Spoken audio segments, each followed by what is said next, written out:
বাজার থেকে এরকম একটা ইনোর শাঁসি কিনতে গেলে আমাদের অনেকটাই দাম দিতে হয়। এতে 1 চামচও থাকে না। তাই এই ইনো যদি আমরা বাড়িতেই তৈরি করতে পারি তাহলে খুবই ভালো হয়। এই ইনো আমাদের অনেক কিছুই কাজে লাগে। এটা মূলত অ্যাসিডিটি কমানোর কাজেও ব্যবহার হয়। এছাড়া যে কোনো ইডলি, ধোকলা আর কেক তৈরির ক্ষেত্রে আমরা ইনো ব্যবহার করে থাকি। এই ইনো অনেক কম খরচে বাড়িতেই তৈরি করে নেওয়া যায়। চলুন তাহলে শুরু করি আজকের এই ইনো বানানো। নমস্কার বন্ধুরা, সবাইকে আমার চ্যানেলে স্বাগত। আজ বানাবো বাড়িতেই ইনো। চলুন তাহলে দেখে নেওয়া যাক এই ইনো বানাতে কি কি লাগছে। প্রথমেই নিয়েছি এখানে বেকিং সোডা। এইরকম কৌটোর মধ্যে হলেও হবে, তা না হলে এরকম লুজও কিনতে পাওয়া যায়। আপনারা যেটা খুশি ব্যবহার করতে পারেন। ইনোটা তৈরি করার প্রধান উপকরণ হলো সাইট্রিক অ্যাসিড। এটা বড় যে কোনো মুদির দোকানে পাওয়া যাবে। আর একান্তই মুদির দোকানে না পান তাহলে অনলাইনে এগুলি অনায়াসে কিনতে পাওয়া যায়। আর লাগবে লবণ।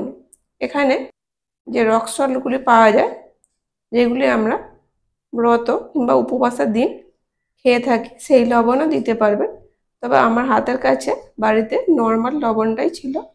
এই লবণটা দিয়েই আজকে তৈরি করব।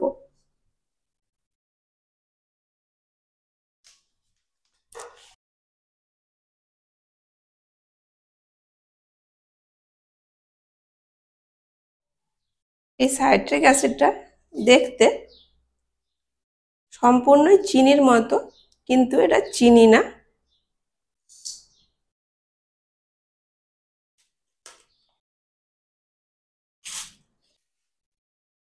দিয়ে দিলাম 4 চামচ সাইট্রিক অ্যাসিড।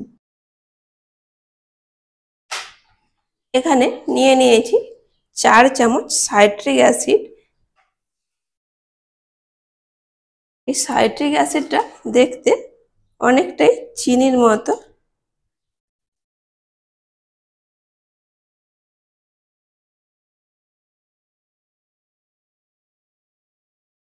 ইনো তৈরির ক্ষেত্রে মাপটা খুবই জরুরি। 4 চামচ নিয়েছি সাইট্রিক অ্যাসিড, 5 চামচ নেব খাবার সোডা, আর হাফ চামচ নেব লবণ। ওজন হিসাবে দেখতে গেলে সাইট্রিক অ্যাসিড যদি 40 গ্রাম নেওয়া হয় তাহলে খাবার সোডা হবে 55 গ্রাম আর লবণ হবে 5 গ্রাম। এই অনুপাতগুলো যদি ঠিক থাকে তাহলে দোকানের মতোই পারফেক্ট তৈরি হবে ইনোগুলি।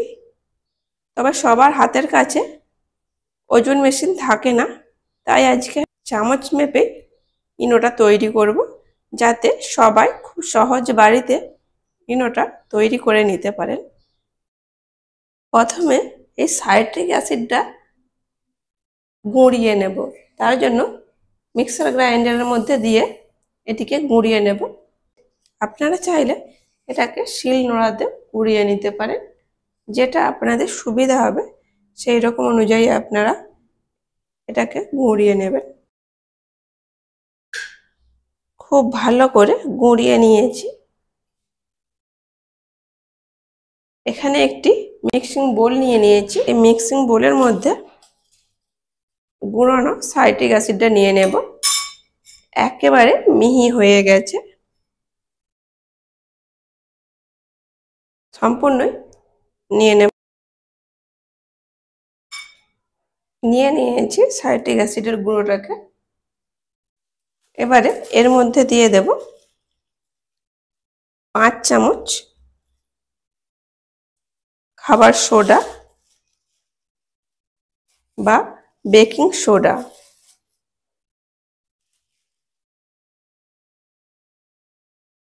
সাইট্রিক অ্যাসিডটা যেরকম পরিমাণ নিয়েছিলাম সেই রকম পরিমাণে নিয়ে নেব।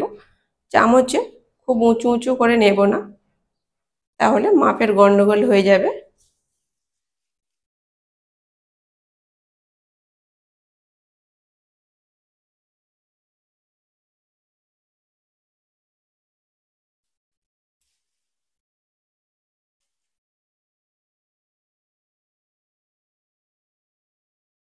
নিয়ে নিলাম 5 চামচ বেকিং সোডা।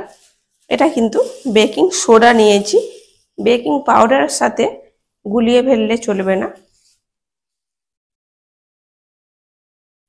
এবারে লবণ নিয়ে নেব হাফ চামচ।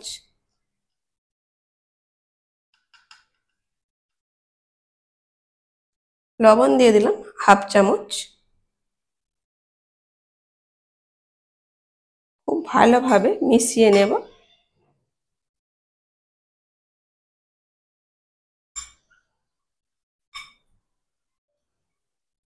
খুব ভালোভাবে মিশিয়ে নিয়েছি। আমি এরকম একটি কাঁচের জার নিয়ে নিয়েছি। আমি এই কাঁচের জারের মধ্যে ইনোটা সংরক্ষণ করব।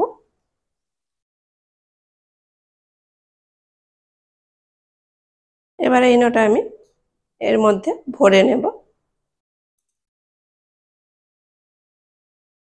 বোতলে ভরে নিয়েছি। বোতলে ভরে নেওয়ার পর কিছুটা এতে রয়ে গেছে। এবারে আপনাদের দিকে দেখিয়ে দিচ্ছি এটা কতটা কার্যকরী। এখানে দুটি গ্লাস নিয়ে নিয়েছি। যে 1 চামচের মতো ইনোটা রেখে দিয়েছিলাম একটি গ্লাসের মধ্যে নিয়ে নেব। অন্যদিকে একটি ইনো নিয়ে নিয়েছি। এই ইনোটা এই গ্লাসের মধ্যে নিয়ে নেব।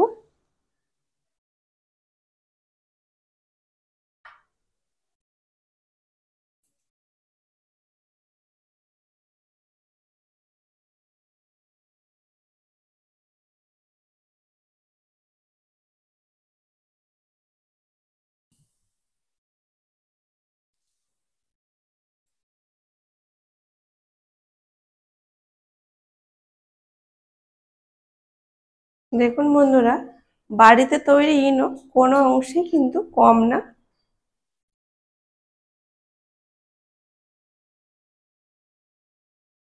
ইনো অরেঞ্জ ফ্লেভারের হয়ে থাকে, তার জন্য এই রকম অরেঞ্জ ফ্লেভার নিয়ে নিয়েছি। দিয়ে দেব কয়েক ফোঁটা অরেঞ্জ ফ্লেভার।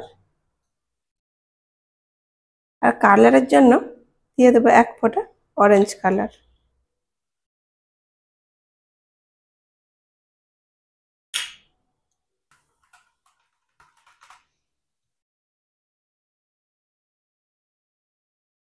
অরেঞ্জ ফ্লেভারের ইনো তৈরি হয়ে গেল। তবে আমরা যখন মেডিসিনের মতো ব্যবহার করব ইনোটাকে, তখন কোনো কিছু ফ্লেভার কিংবা কালার ব্যবহার না করাই উচিত। ইনো তৈরির ভিডিওটা ভালো লাগলে লাইক, শেয়ার, কমেন্ট করবেন এবং সাবস্ক্রাইব করে আমাকে সাপোর্ট করবেন। এতক্ষণ আপনাদের মূল্যবান সময় নিয়ে ভিডিওটা দেখার জন্য অনেক ধন্যবাদ।